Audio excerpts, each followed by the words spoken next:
കിഫ്ബിക്കെതിരെ രൂക്ഷ വിമർശനവുമായി V D Satheesan സർക്കാരിന്റെ ധവളപത്രം.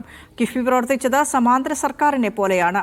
കിഫ്ബി 21,000 കോടി രൂപയുടെ വായ്പാ ബാധ്യതയുണ്ടാക്കി. കിഫ്ബി പൊളിച്ചെഴുതണമെന്നും ധവളപത്രത്തിൽ പറയുന്നു. കിഫ്ബിയുടെ അടിസ്ഥാന ആശയം ഇപ്പോൾ ദുർബലമായി എന്നാണ് ധവളപത്രം ചൂണ്ടിക്കാട്ടുന്നത്.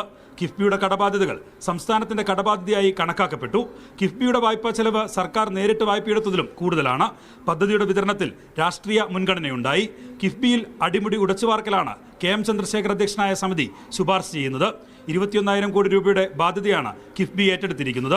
അതുകൊണ്ട് കിഫ്ബിയുടെ ബാധ്യതകൾ നിറവേറ്റുക, സ്ഥാപനത്തിന്റെ പ്രൊഫഷണലിസം നിലനിർത്തുക, നിയമപരമായ മാറ്റങ്ങൾ വരുത്തുക തുടങ്ങിയ നിർദ്ദേശങ്ങളാണ് ധവളപത്രം മുന്നോട്ട് വെക്കുന്നത്. കിഫ്ബി പ്രവർത്തിച്ചത് ഇരട്ട സർക്കാരിനെ പോലെയാണ്. അത് സർക്കാരിനുണ്ടാക്കിയത് ഗുരുതര സാമ്പത്തിക ബാധ്യതയാണ്. കിഫ്ബി പദ്ധതിയുടെ 50% 3 ജില്ലകളിലാണ് ഒതുങ്ങിയത്.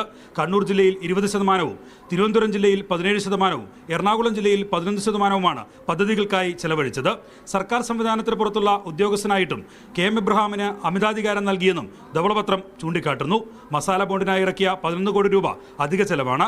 എന്നാൽ ഇത് ഓഡിറ്റിന് നൽകിയില്ലെന്ന കുറ്റപ്പെടുത്തലും ധവളപത്രത്തിലുണ്ട്.